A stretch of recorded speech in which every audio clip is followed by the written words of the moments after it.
All right, let's see if we're live. Making sure I connect the chat. Let's make sure the audio is working. Looking good. Okay, so today we're looking at on the market in a zip code 35211. Just getting to understand the Birmingham market even better. So let's go ahead and the property 35211. This property 1936 St. Charles Court, Southwest Birmingham, Alabama, 35211. This looks relatively turnkey. Yeah, doesn't look like you need much. How's it seem though? Got some tile ceiling. That's okay. Looks like it's ready. It looks like someone just renovated, right? Is that true? Just renovated. Okay, it's vacant too. So okay, great. So just assuming everything works here, let's first, what we need to do, we need to first get the rent. So in order to get the rent, let's look up which county this is in. I'm going to look up the county. This is in Jefferson County. Okay. Then I'm going to Google HUD FMR. All right. FMR stands for fair market rent. And I'm clicking the first link right here. And I'm going to go to this access smart FMR. What we're trying to do here is get the ceiling rents that's available for a property by bedroom count, by zip code for this property. So I got Alabama, I got Jefferson County, and now I'm going to see for 35211 that the rent ceiling here is 1480 for this is a 3-bed or 4-bed? 4-bed. 1480 is your ceiling, 1480, all right? So I'm going to go down here, 1480, and then the 3-bed was 1320. All right. I'm just going to write this stuff down because my partners already know how to analyze deals, and this is the fastest way for me to remember exactly what I remembered about each area. So now that I got my rent ceiling, and typically this includes some utilities, I need to go get the market rent, and I got to compare the two. I compare the two so I can figure out what's my lower rent.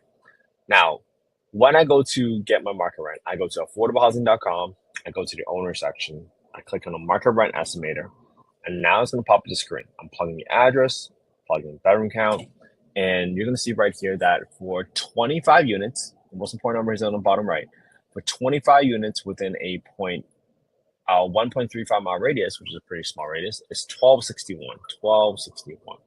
So I'm going to assume I'm going to rent this property for 1261. Okay. Even though my rent ceiling is 1480, I had to be conservative with what I'm seeing in the market because of the rent reasonableness test. Now, what is the rent reasonableness test? Let me show you really quick. All right. What I have up here is the Housing Choice Voucher Program Guidebook. HCV stands for Housing Choice Voucher, and this was formerly known as the Section 8 voucher. They rebranded from Section 8 to Housing Choice Voucher so that they can get rid of all those negative connotations associated with Section 8. And in this guidebook, if you go to Section 2.2, it says right here from comparability, it says in conducting rent reasonableness, this is the rent reasonableness test I was talking about, the PHA, which stands for the Public Housing Authority, must determine whether the rent to the owner is a reasonable rent in comparison to rent for other comparable unassisted units. This means that you can't charge more rent to someone simply because they're a voucher holder. Now, obviously, the size, the unit type still matters, but you don't really see 4-bedroom apartments. So I have very fairly high confidence that the 4 bedrooms being used here are probably single-family homes. You just don't see 4-bedroom apartments get built. It's just very, very rare. Okay. All right. Now that I got that, I'm gonna get the rents for my 3-bedroom just so I can see what the lift looks like from a 3-bed to a 4-bed, and you can see it's about $1,050 for a 3-bed compared to $1,261 for a 4-bed that we saw earlier. So good reference point, right? All right, now that I got my rent and I know what rent to use, I'm going to use $1,261 for my rent. All right, now we're going to plug all these numbers in together. All right, let me put all these numbers to the right, and then we'll plug all these numbers in together right here. Put side by side, just in case for you folks that are watching this from Instagram, you guys can kind of see the whole screen. 125,000 is the asking price. The renovations, For this property, it's 1,600 square feet, looks pretty much rent ready. So I'm just gonna assume that maybe there's some touch up paint for like 20% of the house in case someone did a shoddy job. I got 2 toilets. I'm gonna change out for high pressure flush toilets equals 1,600 divided by 5 right here in G86. It gives me 320 square feet of painting. And that's just good to have a little bit of cushion here. I got $500 for the landscaping. I got $1,500 for the roof just in case there's any issues. And that's going to give me a total rehab number of $4,600 just to have that on the side, just in case anything happens. And I don't think that's necessarily a bad thing to have a little bit of money set aside, just in case there's some things that pop up. Who knows? You got to get something ready while you are getting the property ready to rent. All right, so now you have 1261.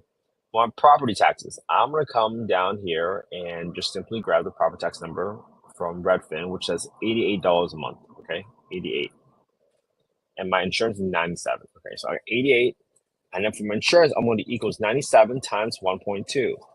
Typically, that number is usually related to a property that is being used as a primary residence. If I'm using it as an investment property, chances are the insurance policy is going to be a little bit more money. So that's why I'm adding a 20% premium by multiplying it by 1.2. All right. At 10% set aside for maintenance, so that's my money that's set aside every single month for some big capital expenditures, right? We all know the air conditioner is going to go out eventually. The water heater is going to go out eventually. Toilet might get clogged every once in a while. The roof is going to get replaced in 12, 15, 20 years, depending on your luck. So all these items have to be in place. So if you don't set aside money right now, you would be fooling yourself into thinking that you're making more money than you actually are. Because when you have that $20,000 roof replacement 10 years from now, all this money that you thought you've been making is going to turn out to, well, you're going to realize that you didn't make any money because you never set aside that money, right? Because you thought you were making extra $100 and you never set that aside. And now all of a sudden you have a 15, 20 grand replacement. That's a lot of months. So don't be that person. Make sure you set aside money every single month for it. Why don't you use the payment standard city HUD? How much should you set aside? So if you want to use the payment standard, usually the payment standard includes utilities. And when you use the payment standard, you have to deduct the utilities that you're not providing your tenant every single month. So exclusive LE. Hopefully that makes sense. So if you want to get the full payment standard, usually that is for, like, I would use it when I underwrite apartment buildings that we develop from the ground up, and I would back out any utilities that I don't provide. And you can usually find these by looking for like the schedule of utility allowances and stuff like that, and just back it out. If you don't provide electricity, you don't provide water, you don't provide sewer, just back it out because that's going to be your maximum rent. Because if you don't provide it, the tenant's going to have to provide it. So the payment standard or the subsidy that they're going to have is going to be based off of that. How much do you set aside per month? So I just set aside 10% every single month for a single family home. You're going to have your own sort of preferences for how much you want to set aside. And that's completely up to you. However, if you want to justify to yourself, you're like, hey, I just replaced the roof. I just replumbed the home. I did a whole electrical wire recode, brought everything up to code. Well, you might have less maintenance. You might go down to 5 to 8%. But if you're not doing a complete renovation, then I think 10% is relatively conservative. And I got 10% set aside for property management. That usually ranges from 8 to 12%. I have one property manager in Alabama right now that charges 8%. I have another that charges 10%. So to each their own. I just underwrite with 10% for property management. And then I set aside 5% for vacancy every single month because someone's always going to move out of the property. Okay. So now that you got all these details in there, let's go ahead and calculate a down payment. If I go to E19, I'm going to equals my asking price in B4 multiplied by the 25% down that I have in F19. And that's going to be $31,000, $250. There's no other commissions because this is an on-market deal. That number was produced there for a subject to off-market deal. At 2.9% closing costs, I have $1,400 for renovations. My finance amount is going to be equals to, right? I'm in K6, I'm equals to my asking price in B4 minus my down payment in E19. So I'm going to be financing $93,750. Right now, I see DSCR loans are right around 8.25%. So I'm going to put that in there. And I'm assuming to start here, 30-year payment. That's it. So assuming I can rent this property at $1,261 as a 4-bedroom for $1,261, I will be cash flowing $37 a month, and that's going to yield a 1.1% return on my investment. Again, this is not investment advice. I'm not soliciting any investments on this call. I'm simply showing you all the work that I'm doing every single day. All right? 10% of monthly due or potential yearly gross. I use 10% of total monthly rents, but that's also going to be equal to total 10% of the potential yearly gross. It's the same thing. 25% down, 8.25% interest rate. Now, let's go through a few scenarios, right? So for me, I'm looking for at least 10%. Otherwise, it's really, really not worth my time. All right, so if I go, pay attention to what happens is E9 number, right? As I lower my asking price, I want to see what price, assuming everything else stays constant, renovations, rent, etc., what price can I pay for the property to still earn myself a 10% return? Let's go to 100 grand. There we go. 90 grand. Here we go. That's close enough. So at $90,000, right, assuming 1261 is your rent, I'll be able to cash for $234 a month, and that's a 9.6% return. Assuming I paid 125 grand and my rehab was 4,600, 25% down, 8.25%. All right, so that could be a deal, right? At 90,000. So let's say maybe you got a really great interest rate and now you're able to get 7.25 because you're using your own income, right? I just lowered my interest rate in K6 to 7.25% because I want you guys to see the impact that the interest rate has on your willingness to pay for a property. So when you lower by a whole point, look what happened, right? The cash and cash return went from 9.5 to 11.47. So now I might be willing to pay a little bit more for the property. So I pay 90,000, right? If I change it to 95, I'm still at 10%. So if interest rates go down and I got my gross rent of $1,261, I'm still able to cash for $255. I'm still able to get a 10% return as long as I pay $95,000, right? Compared to the previous price of 90 grand. Now it's assuming everything else stays the same, 4,600, 25% down. And this is 7.25% interest rate for the scenario. Let's do one more scenario just so we get some practice. What if you got an inspection and even though it looks great on the outside, they did a sewer line scope and they realized, hey, this is going to cost you another 8 grand to replace the sewer because it's completely outdated. Even though it looks great on the outside, the guts does not look great. So you multiply that by 3 and now your rehab has gone up 3x to 13,896. See how the renovations, when I tripled it, it dropped the cash and cash return, 7.65%. Remember, we're still at a 7.25%. So even though at a more favorable interest rate, I am no longer willing to pay 95 grand for it. I got to pay less. So now I got to pay 85 grand because that's still yielding at 9.9%. So my rehab tripled to almost 14 grand, so 13,900, right, for the rehab. Now I'm willing to pay, assuming I don't stay constant, 1261, and I still rent out for 1261, 306 cash flow a month. I'm still able to get a 9.9% return on my money as long as I pay 85 grand. So why do we do that? Why do we do this exercise?